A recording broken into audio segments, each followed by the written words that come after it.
he would always draw me with little X's on my eyes. We also got a big case of lice that very first year.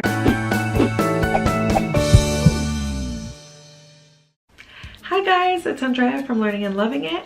Thank you for checking out my channel. If it's your first time, please make sure to like and subscribe so you can never miss any of my videos. This is still kind of new to me, but we're learning together. That's the important part. A lot of you have been asking me on Instagram for a first year teacher video. I have been teaching for 11 years. I feel like I have had 3 first years of teaching though. My first year of teaching, I was working at a local university. It was a lab school for teachers and just anyone in the College of Education that needed to come in and do observations or things like that. And the students in that school were children of faculty members and also of students that went to the university. So we got to really get close with that whole community. I taught in actually 2 classrooms and I was a co-teacher with other people. So I taught in a preschool classroom for half of my day, and then the other half I would go to another classroom and teach in there. It never really felt like my own classroom. I was a co-teacher, I was brand new. I kind of felt like an assistant in those situations. I really didn't feel like it was my classroom.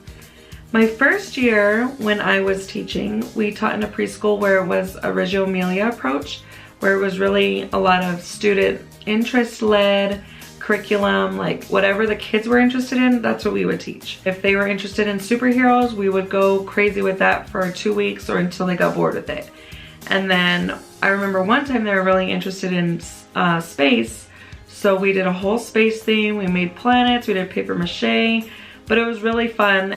I remember my very first year, this little boy, he did not like me very much. He's probably like in high school now. That first year, he would always draw me with little X's on my eyes. It was so sweet. I even kept one of the little faces. He drew me with little pigtails. He was an amazing artist, so I would always encourage him to keep drawing and drawing, even if it was me with X's on my eyes. We also got a big case of lice that very first year. We had 3 boys that had it. They all went home and then they came back with shaved heads the very next day. We had to put everything away. I had never dealt with this before. We had to put everything away, suffocate all the lice. Like, it was a big ordeal. We would have a lot of students in our classrooms, so they would come and be student workers. So they would work maybe just like 3 to 4 hours a day and help us out. But we also had a lot of students come in to observe, which was very nerve-wracking for me. So I taught 4 years at that university setting, and then I moved on to the public school. I started at the elementary school that I'm currently at right now. I've been there for about 7 years now, but 3 of those have been in Head Start. While I was with Head Start, I was new to the district, but I was not a new teacher, but they made me take brand new teacher classes with my district, and that year my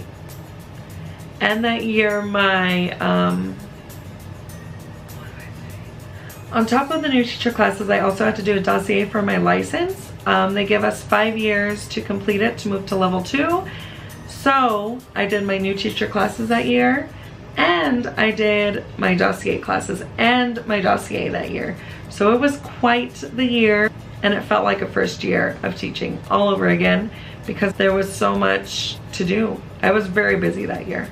I kind of just went with it and it worked. I went to level 2 and now I don't have to worry about it. I could stay level 2 for my whole life if I want to, or get a master's degree and move to level 3.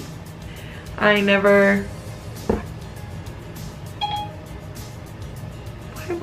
Can she mind her business? Anyways,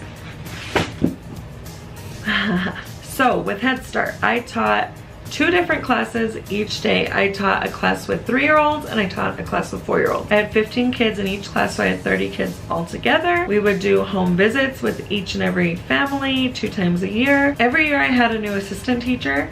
So my first 7 years of teaching, I taught with someone different every single year. That seems to be the case still. My team usually changes. If this is your first year, get ready for a lot of changes in who you work with, and get ready to be flexible and adaptable with whoever you work with, because there's lots of different personalities. I was with Head Start for about 3 years. I loved preschool though. I loved the kids, but I left because job security. We weren't really sure if preschool programs were always gonna be happening in our school district. Every single summer they would tell us, we'll see in August. If you guys get a phone call, that means we'll probably still have school, and if not, then try and find a new job. When I heard about a first grade position opening up, I jumped at it and I took it. My very first year of first grade. I need to apologize to all those kids. I am so sorry. That year was rough. That year was very rough. I also had a guardian in my classroom of one of the kids that seemed to hate my guts. She seemed to hate my guts, like for real. Anyways, that was a very, very, very, very, very hard year. I didn't understand all the acronyms that there are. I did not understand what a CFA was. I didn't know how to teach the kids how to read, and hello, first grade is all about reading. I pretty much had zero training in teaching the kids how to read, because at this point I had been out of college for, this would be 8 years out of college, and I had no idea how to teach kids how to read. So we just went with it. TPT guided me, Instagram guided me, all these amazing teachers around me guided me. What I have learned about first grade is no one understands first grade unless you teach first grade. We have to get the kids to go to read super low to super high. Like, why does no one understand our struggles? But it is tricky. First grade is hard. So what have I learned in the 11 years that I've been teaching? Let me tell you a few things. Some sound very cliche. I'm sorry about that, but it's true. And any teacher will tell you that it's true. Do not compare yourself to anybody. You know the saying, comparison is the thief of joy? It's true. And I tell you this, even though I still do it. My co-teacher called me out on it the other day. But it is true. Don't compare yourself to anyone. Don't compare yourself to anyone on Instagram. Don't compare yourself to anyone that's been teaching for a long time. Don't compare yourself to anyone across the hall from you. Like, just don't compare yourself, because you are you. You're bringing your own style, your own thing to the classroom. The kids love you, I'm sure. And if they don't, I'm sure there's some that do. And it's so easy for us to focus on the negative instead of all the positive things that are going on. So do not compare yourself at all. Number 2, trust your team. You should be able to tell your team things. You should be able to talk to them about mostly anything that's going on in the classroom. But first, try and talk to each other about whatever's said here stays here. And then even after you say that, be careful with what you say. But those people are the ones that are gonna be there for you. They understand what you're going through. So try and come up with a system of venting, letting it go, and then regrouping and being positive again, because really your team they're there for you. And I hope they're there for you in your school setting right now. I know not every single team is gonna be very supportive. Last year we had like a team that was amazing. We were so tight, we were so together. And this year we're very amazing too. I feel like we're meshing well and things are going well, but you just never know who you can trust. So if anything, try and trust your team. Try to make a lot of connections with family. I've used Seesaw in the past. Now I'm using Class Dojo. I don't use it for the behavioral points or whatever, but I do use it to send a lot of messages, a lot of videos, a lot of pictures, and teachers.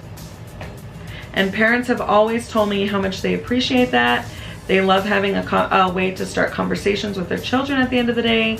They could say, oh, I saw you doing this in math. Tell me about it. What did you learn? Who did you work with? And it's been amazing. I've always loved sharing pictures. In every school setting, I've always been the one that sends a lot of pictures to parents, and they seem to really appreciate it. So what I would tell you is to make sure to create those connections with the parents, send them pictures, send them videos, send them messages about how their kid is doing, not just negative. Try and be positive with the parents, because they will really appreciate that as well. Try and make copies as early as possible. I know it's hard, and I still do this as well. I wait till the day of to make any copies that I need sometimes, or I'll remember, oh no, I forgot to make this copy, so I'll have to do it real quick. But try and do it as much as you can the week before. At the end of the school year, try and think of what you need for the beginning of the school year and have copies ready to go, put somewhere where you know you're gonna find them. Try to make as many copies as you can ahead of time, because it'll really save you when you're having a crazy day and you have no time to go make copies. Use social media as a way to build community with other teachers and as a way to find ideas. Don't use it to compare. We talked about this before. Use it to get ideas. On Instagram, there's that little saved button, the little flag. Save everything that you think you might want to do. Just know you don't have time to do it all. Don't think you do. Do as much as you can. Do as much as humanly possible, because I know you will try, but you don't have to do it all.